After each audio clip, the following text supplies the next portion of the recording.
안녕하세요. 김주갑의 경제부동산입니다. 더 좋은 방송을 하도록 구독, 좋아요, 댓글 알림 부탁드립니다. 상황이 미친 듯 심각합니다. 벌써 이 지경까지 올 줄이야. 아파트 흐름이 아주 심각합니다. 만일 올해 중으로 마무리된다면 문제가 안 되겠지만 국내외 요인을 분석해보면 2, 3년간 이어질 가능성이 높다는 것이 문제입니다.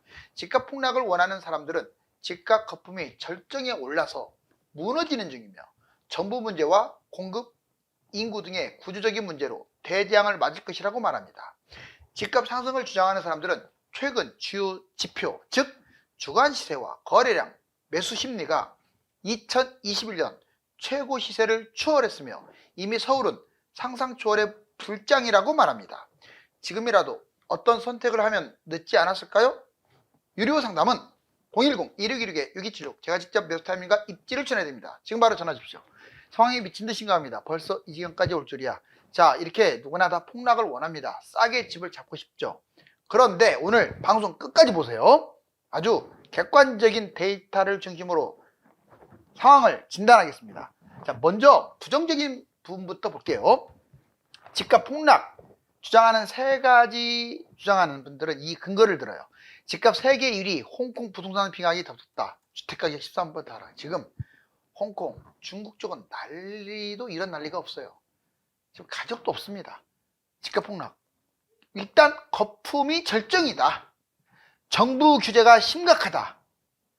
구조적인 문제가 있다. 이제 우리나라 지금 부동산 환경이 이렇다는 거예요. 이래서 폭락할 수밖에 없다. 먼저 거품 절정. 세계 집값이 이미 신고가를 다 찍고 떨어질 일만 남았다. 지금 다른 나라들이 아주 뜨겁거든요. 홍콩 마이너스 13%, 중국 마이너스 25%. 대폭락의 신호탄이 될 것이다.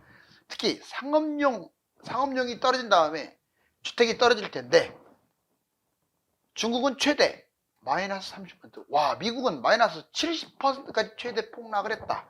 이제 주택 차례다. 그럴싸하죠? 거품이 절정이다. 정부 규제, 이제 우리나라 입장에서도 본다면 정부 규제가 이제 점점 심해질 것이다. 가장 문제가 가계부채입니다. 가계부채 급증. 집값이 경제 성장의 걸림돌이 돼버렸어요. 물가라든가 이런 문제를 야기하고. 그래서 규제를 강화할 수밖에 없다. 어떤 것을? 대출 규제. 이제 여러분들이 대출을 막아버리면 상대적으로 수요층이 확 줄겠죠. 그리고 조정지역, 투기과열지역 이런 데를 새롭게 만들겠다. 현재 토지거래 허가제라고 있죠.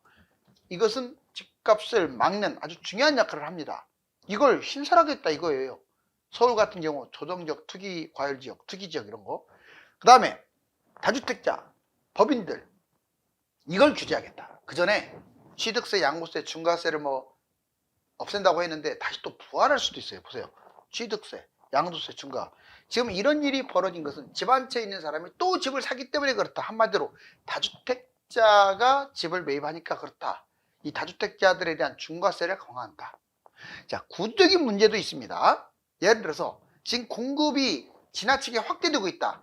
올해하고 내년만 서울만 주택수가 부족한 거지 전반적으로 봤을 때 3기 신도시 또는 재개발, 재건축 등 정비구역 이게 지금 너무 많다. 두 번째, 인구는 감소하고 있어요. 생산인구, 고령화, 1인 가구. 지방은 계속 떨어지고 있다. 지금 뭐 집값이 불장이라고 하느냐. 그 서울역이고 반절에 해당되는 지방은 지금 마이너스다. 한마디로 부동산 양극화. 결국 지방을 따라서 서울이 내려올 것이다. 자, 서울을 따라서 지방이 올라가기보다도. 왜? 지방의 미분양도 많기 때문에. 이렇게 정리할 수가 있어요. 그래서 집값 급등 시에 투기 대책 정부가 충분히 하고도 남습니다. 이건 어느 정부가 정권을 잡던 집값이 많이 뛰면 당연히 이런 대책이 나오겠죠. 자, 초정지역, 투기지역, 중과세. 지금 이거 끝난 다음에는 지금 집값 현황도 제가 말씀드릴 거예요. 정말 집중해서 오늘 들으셔야 돼요. 보시면 조정지역은 실거주를 안 하면 비과세가 없어요. 이제 만들겠다 이거죠. 서울 같은데 경기도 중심지역 조정지역이 지정돼 버리면은 아마 제가 보기에는 서울 전역이나 서울의 중심지역 과천, 분당 등 경기도의 좋은 곳들 시기 집값 지금 폭등 장세 이런 장세면 얼마든지 조정지역을 할 수 있다. 그래서 가을에 검토. 투기지역, 투기지역 또는 투기과열 지역이라고 하는데 대출, 전매 제한을 좀 더 강화한다. 대출 못 받게 하면 집값 뛸 수가 없잖아요. 투기 투과지역, 역시 서울 전역하고 과천 분당 등 경기도 핵심 지역. 언제 하느냐? 역시 가을을 검토하고 있어요. 문제는 중과세인데 양도세, 취득세 이게 부활해버리면요. 다주택자들이 집을 살 수가 없어요. 투기가 억제되겠죠. 시기, 집값이 지금 상승 중이라면 바로 즉시 검토한다. 바로 이 세 가지가 정부가 갖고 있는 아주 강력한 카드이기 때문에 집값이 쉽게 올라가기 어렵다. 여기 지금 윤 대통령 투기 수요를 잡아라. 시장 불안 잠재를 확실한 신호를 줘야 한다라고 지금 말하고 있잖아요. 자, 근데 이거 보세요. 별표 한번 칠게요. 자, 제가 여러 차례 이런 말씀 드렸습니다. 제목이 어떻게 갔든지 간에 제가 제목을 어떻게 달았든지 양극화라는 말을 자주 했고, 특히 서울은 집값이 많이 줄 거다. 경기 인천은 보합권에서 이렇게 올라갈 것이고 지방은 좀 하락이다. 이렇게 여러 번 얘기했는데 펄펄 끓는 서울 집값 5년 11개월 만에 최대폭 상승. 이거 진짜 신경 좀 써야 돼요. 그렇다고 해서 지금 막 집값이 올라와 가지고 지금 머리 꼭지다 이런 뜻이 아니라 지금 주간 시세로 꾸준히 올라가고 있는데 현재 옛날에 21년에 폭등했잖아요. 그 수준으로 지금 치고 가고 있다 이 말이에요. 근데 이게 그냥 올해 연말에나 끝나면 어떻게 기다려보겠는데 2, 3년 더 갈 수도 있다. 이게 무서운 거예요. 왜냐하면 지금 집값을 우리나라 관점에서만 보면 큰일 납니다. 지금 집값이 됐든 주가가 됐든 이거 똑같이 미국을 비롯한 주요 선진국들 전 세계적인 관점에서 봐야 돼요. 자꾸 우리나라 거 사이클 이런 것만 보는 전문가들 말 들으니까 틀리죠. 맨날 지금 금리라든가 또는 각종 모든 데이터들이 국내에서 머물면 우물 안의 개구리예요. 전 세계적 흐름을 봐야죠. 자, 먼저 집값 현황 보겠습니다. 세상에 또 5년 11개월 만에 최대라면 21년보다 좀 더 뛰고 있다는 건데 서울 0.32%. 좀 이게 불편하더라도 듣는데 불편하더라도 들으세요. 그래야 여러분들이 냉정한 판단을 할 수가 있어요. 상승 5년 11개월 만에 최고치. 와, 정말로 옛날에 2019년 20년 그때 막 폭등했을 때 그때보다 더 뛰고 있다는 건데 서울 거래량도 보겠습니다. 거래량도 매매가 지금 주간 시세 0.32%로 최고치로 찍었고 거래량도 6월 7월 달이 7천 건을 돌파하고 있어요. 7천 건. 지금 이런 얘기는 안 하잖아요. 거의 폭락론자들은.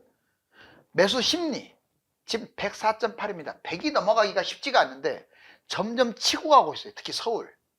매도자한테 절대적으로 유리하고요. 매물도 확 줄었어요.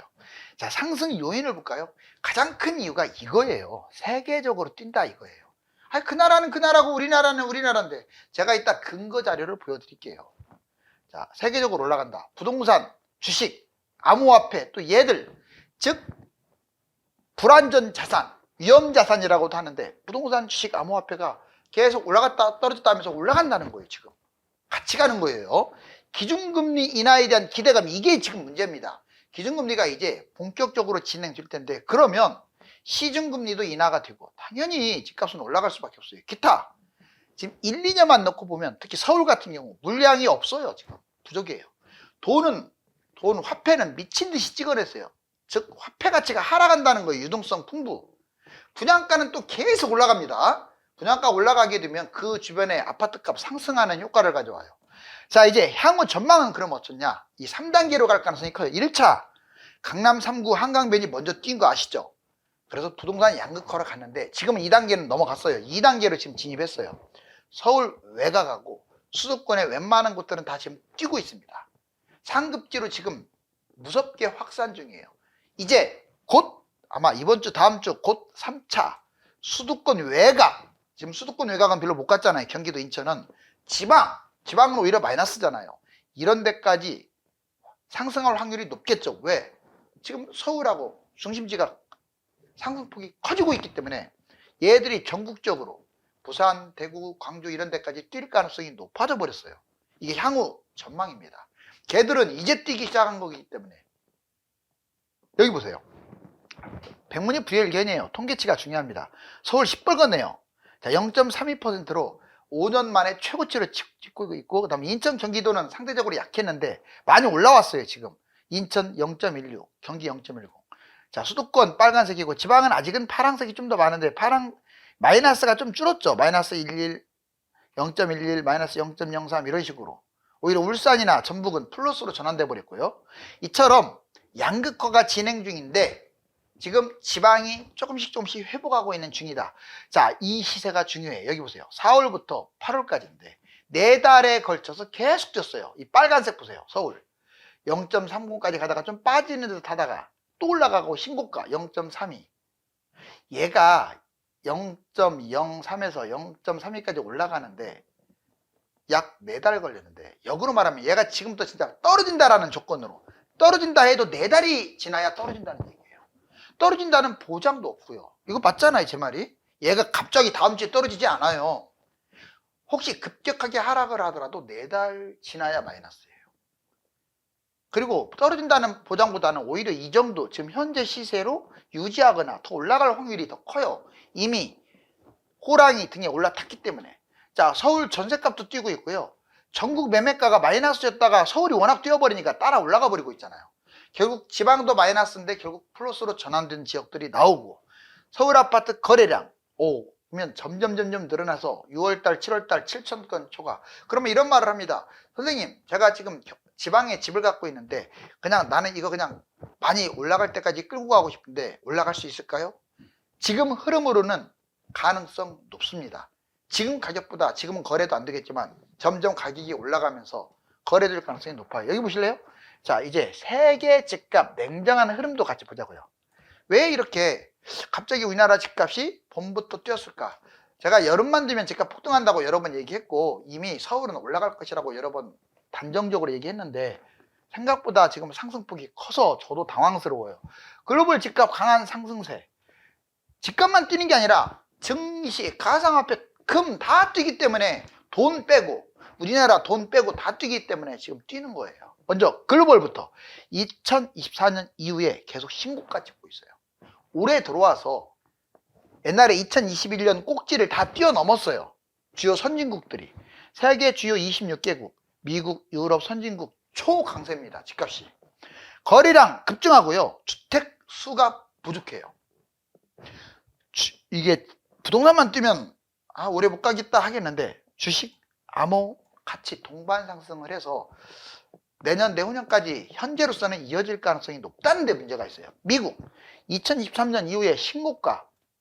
지금 미국은 작년부터 신고가 찍었어요. 지금 우리나라는 강남하고 한강변 일부 지역만 신고가고 서울 외곽이나 대부분 경기도 지역은 고점 회복 못했습니다. 그러면 지금 이 나라들이 신고가 찍는다는 말은 우리나라도 지금 여름, 가을 거쳐서 신고가 찍는다는 얘기예요. 신고가가 문제가 아니라 신고가 찍고 계속 더 올라간다는 게 문제가 있죠. 절대적 주택 부족, 금리 인하 기대. 지금 미국 그래요. 고정금리가 많아요. 그래서 여기 지금 모기지 부담되느냐? 상대적으로 부담이 덜 돼요. 그리고 대출, 노동 호황 이런 여러 가지 상황을 봤을 때 집값이 사그라들 것 같지가 않아요. 미국 자산 거품이 언제 터질지라도 계속 지속되고 있어요. 우리나라 볼까요? 글로벌 미국보다 덜 뛰었어요. 2021년으로만 본다면 좀 더 뛴 것 같은데, 문제는 22년, 23년, 24년 현재까지 다른 나라는 그 20몇 개 나라가 거의 다 신고가 찍고 가고 있는데 우리나라는 고점 대비 많이 아직은 약합니다. 서울 1에서 3년 공급 부족하다는 것도 문제예요. 물가 상승, 물가가 뛰면 집값도 뛰어요. 주가도 올라가니까 따라가겠죠. 위험자산. 분양가 뛰고 있고, 그러니까 집값 올라가는 거예요.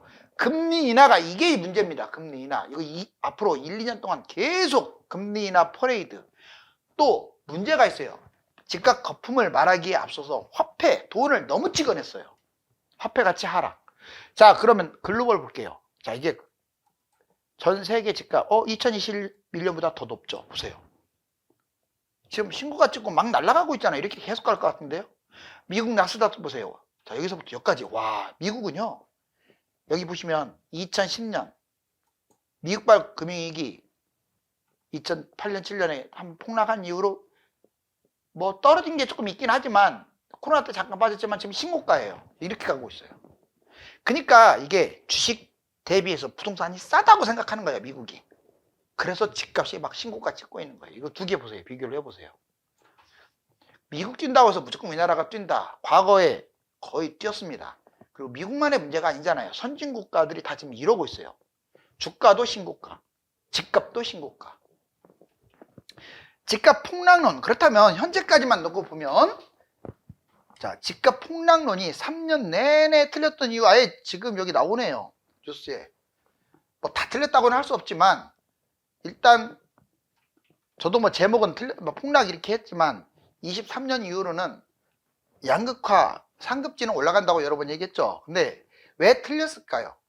여러분들이 냉정하게 보자고요. 자, 이 틀린 거에 대해서 본인들이 내가 이 부분을 잘못 봤다라고 인정하시는 분들도 계시고, 곧 죽어도 폭락, 곧 죽어도 가을 폭락, 곧 죽어도 내년 폭락, 폭락만 외치는 분들 많습니다. 제 것도 제목만 보고 폭락, 제가 폭락론자로만 생각하시는데 내용을 심도 있게 보세요. 저는 무조건 이렇게 대폭락한다라고 주장한 적이 최근에 없어요. 자, 보시면 집값 폭락론 틀린 이유, 먼저 국내 중심으로만 한마디로 우물안 개구리식 분석만 한 거예요. 그분들이 실력이 없다는 뜻이 아니라 지금 국제적으로 집값이 요동치는데 국내만 본 거예요. 주식하고 똑같은데 사이클을 맹신해서 틀린 겁니다. 사이클은 얼마든지 변수가 많아요. 그 다음에 경제 환경을, 그러니까 나중에 5년 10년 후에 폭락할 걸 지금 갖다 붙인 거죠. 자, 보자고요. 국내 중심의 분석, 해외 집값과 주식 암호화폐가 정말 위험자산이 엄청나게 뛰고 있는데 그걸 무시해버렸어요. 그냥 국내 요인 가지고 얘가 거품이 많으니까 앞으로 사이클상 이렇게 떨어질 것이다, 이게 다예요. 너무 단순한 분석이죠. 두 번째, 국내 중심의 거래량, 시세, 심리, 솔직히 그럴싸했습니다. 2023년에는 거래량도 많지가 않았어요. 많아봤자 뭐 4,000건, 3,000건. 그런데 이게 올해 돌아가지고 1, 2월 지나고 3, 4월 달부터 갑자기 4,000, 5,000, 거의 7, 8,000 수준으로 뛴 게 보였거든요. 그럼 그때부터 감을 잡아야죠.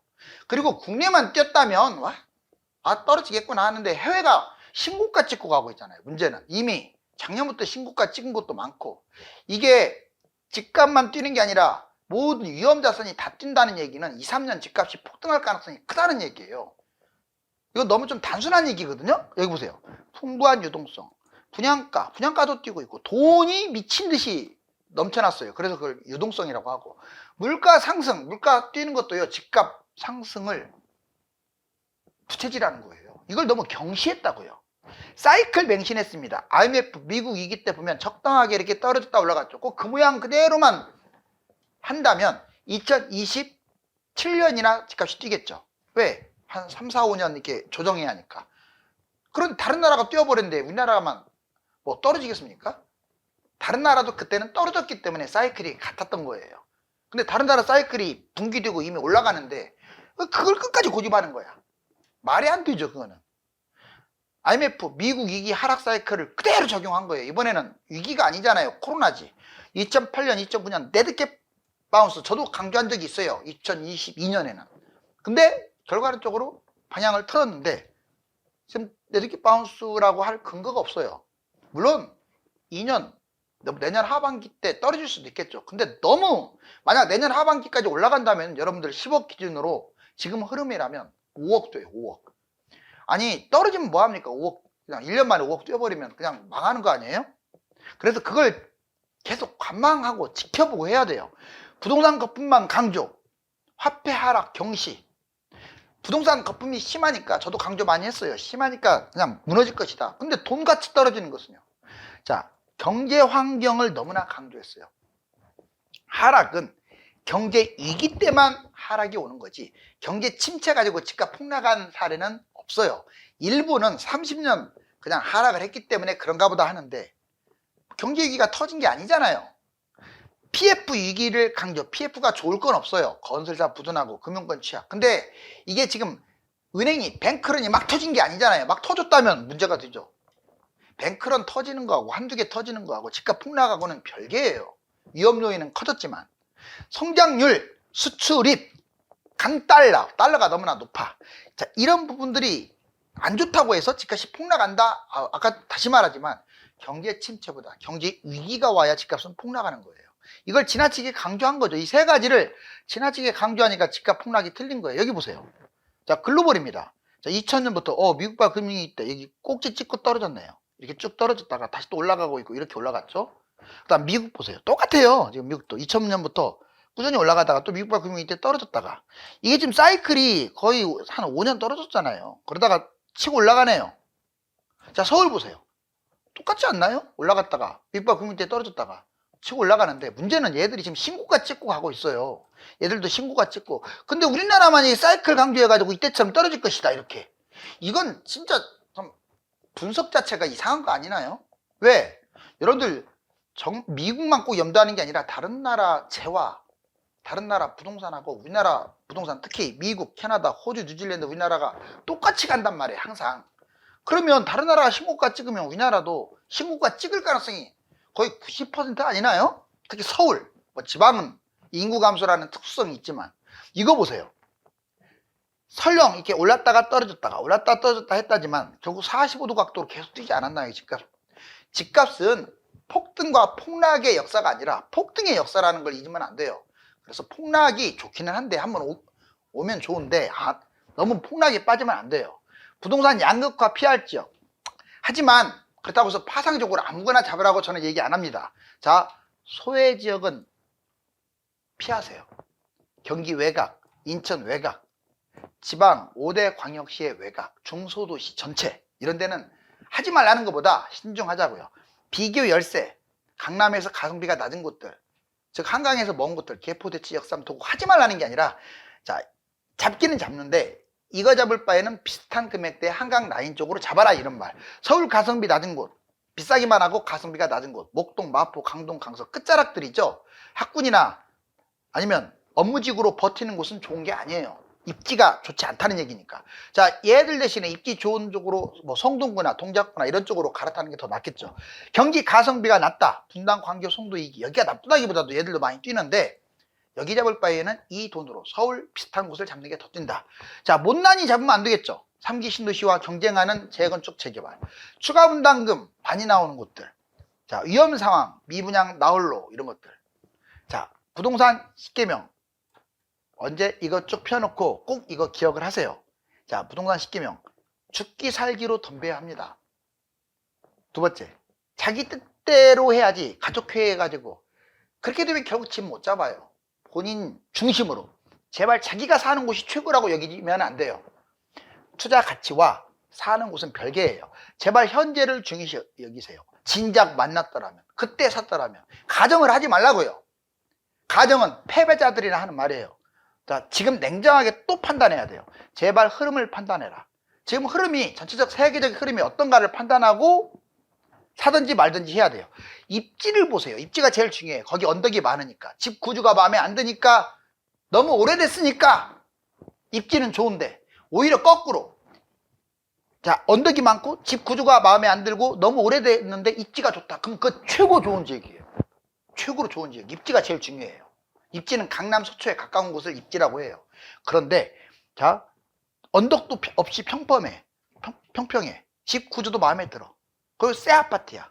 그런데 강남에서 멀어. 얘들은 꽝이에요, 꽝. 알았어요? 물론 못 간다는 얘기가 아니라 자, 입지가 안 좋기 때문에 들뛴다 이 말이에요. 제발 결단력을 내리세요. 신중함보다 중요한 건 결단력이에요.